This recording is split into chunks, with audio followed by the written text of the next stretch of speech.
Nous irons en République démocratique du Congo où les partisans de l'ancien président Joseph Kabila pensent qu'il n'y a aucun obstacle au retour de leur ancien champion. On parle également de la Guinée. La CEDEAO appelle la classe politique à un dialogue constructif. Les deux derniers sujets, ce sera le Togo, le rapport Doing Business 2020 qui a été publié, mention honorable pour le Togo. Et puis nous parlerons également de 2020 avec cette avalanche de candidatures qui s'annonce autour du plateau. Ce soir, Credo TT, le médium. Bonsoir Credo. Bonsoir Samuel. Sylvestre Béni, La Manchette. Bonsoir Sylvestre.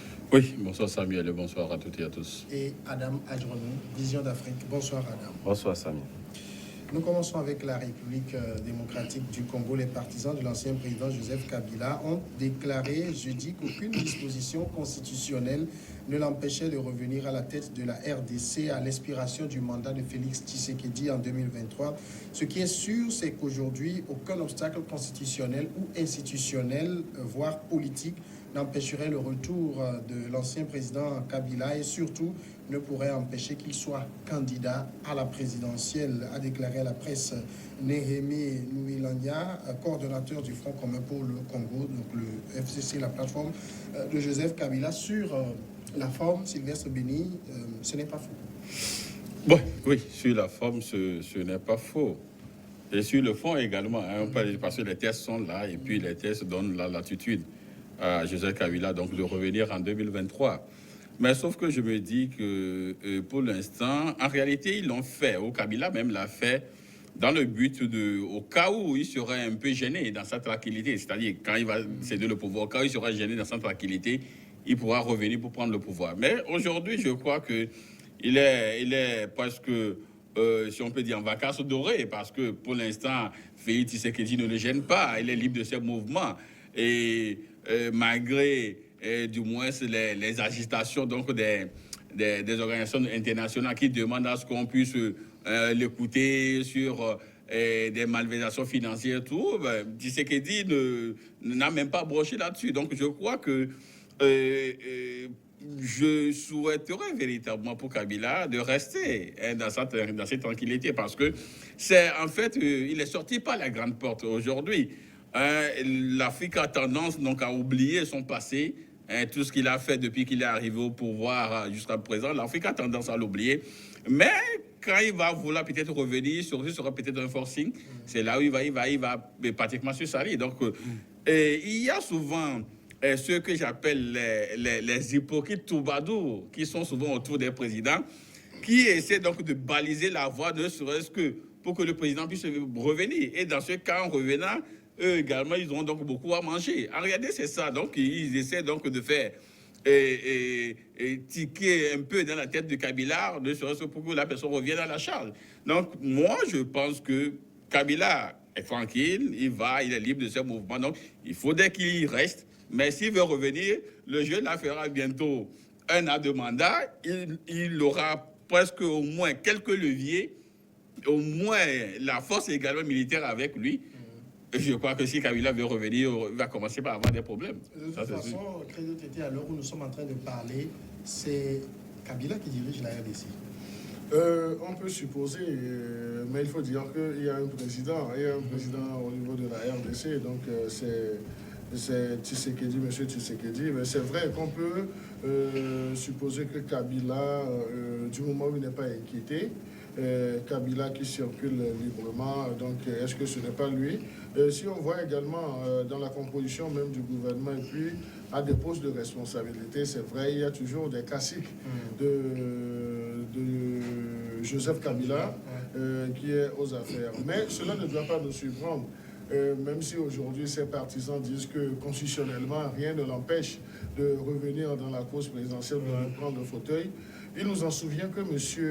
Joseph Kabila, en décembre 2018, avant de quitter le pouvoir, a dit une phrase.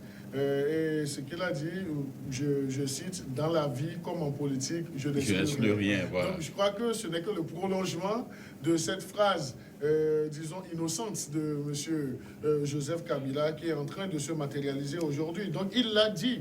Donc c'est pour dire que aussi bien dans sa vie profane qu'en politique, il peut faire un comeback et qu'il ne saurait, en décembre 2018, dire clairement ses intentions. Parce que les gens voudraient anticiper pour voir est-ce que c'est un président qui va revenir en 2023 pour se repositionner, mais il l'a dit sous forme, disons, de réflexion philosophique. Et aujourd'hui, si nous voyons les agitations de ces partisans, cela ne participe qu'à un schéma politique qui est déjà bien défini et qui est en train d'être déroulé. Une chose est d'avoir l'intention de briguer la magistrature suprême, une nouvelle fois, mais une autre chose, c'est de remporter les élections dans les urnes. Vous savez, Joseph Kabila a remplacé son papa en 2001 et en 2006, il a eu le suffrage universel, le suffrage au niveau des élections. En 2011, il a encore eu. C'est entre la période de 2011 et jusqu'à la fin de son mandat, avec tout ce qu'il a eu comme prolongement bonus, qui n'a pas été gai.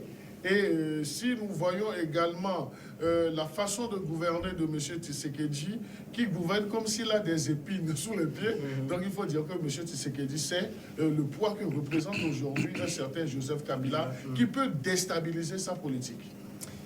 Est-ce que cette déclaration, en tout cas cette sortie des proches de Joseph Kabila, on va dire simplement que c'est l'œuvre de quelques zélés, ou bien Kabila lui-même y pense réellement? Dans l'absolu, je pense que nous sommes en politique et je pense que lorsque vous avez aussi bien un parti politique ou un regroupement d'associations qui militent en votre faveur, je pense que tous les propos sont mesurés et ne seraient définis comme étant donc l'œuvre des zélés. Et parce que c'est vrai, aujourd'hui, on peut supposer que ce sont des intentions qu'on prête à Kabila. Mais au-delà de tout, je pense que lorsque vous prenez cette coalition-là, dont est quand même affilé un peu même l'actuel président, je pense que c'est par rapport à cette coalition-là qui sont un peu liés l'un à l'autre. Mais ce qui est évident, je pense que si nous prenons la chose comme telle, quelque part, ça voudrait dire qu'il y a aussi un certain nombre de militants qui est proche de Tshisekedi, qui serait quand même aussi dans la même logique. Mais je pense qu'il n'y a rien d'étonnant, comme vous l'avez d'ailleurs même introduit. Je pense que Kabila, comme étant donné que les arsenaux juridiques lui donnent valablement donc le droit de pouvoir briguer un second mandat et que de briguer, de revenir, de faire un comeback.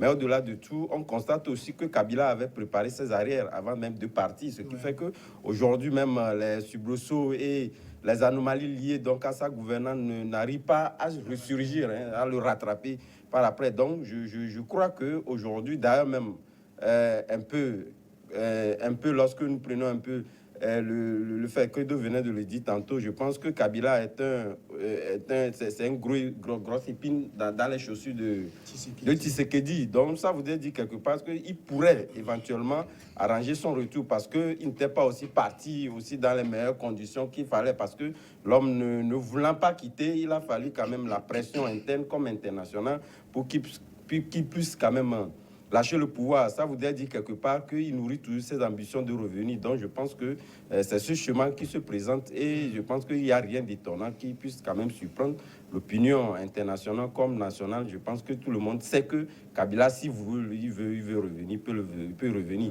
Et aussi, surtout aujourd'hui, lorsque le chemin tel que présenté ne peut pas permettre à Kabila aujourd'hui de modifier un peu les équilibres pour lui empêcher. Parce qu'il a quand même les manettes, il a quand même...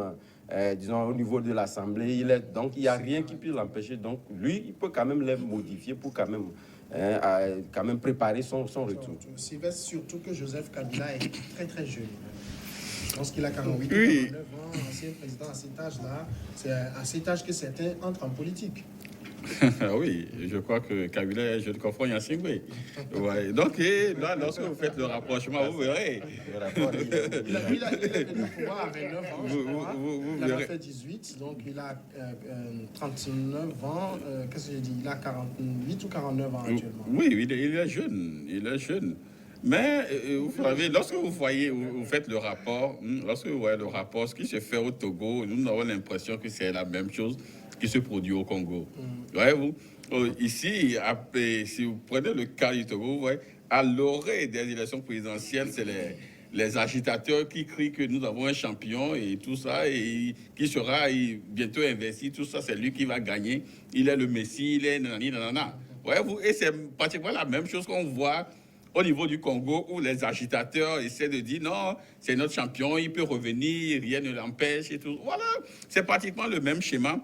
Mais je crois que ces jeunes présidents-là doivent comprendre que nous sommes dans un monde qui demande aujourd'hui des exigences. Et ces exigences, il faudrait que lorsque vous avez fait 1, 2 et vous avez eu des bonus au niveau du Congo, ici, lorsque vous avez fait 1, 2, 3, mais lui, il a déjà quitté, mais pas pensé à lâcher le pouvoir, quoi. Si vous savez, si vous ne voulez pas lâcher le pouvoir, c'est plutôt le pouvoir qui va vous lâcher. Voilà, et je crois que...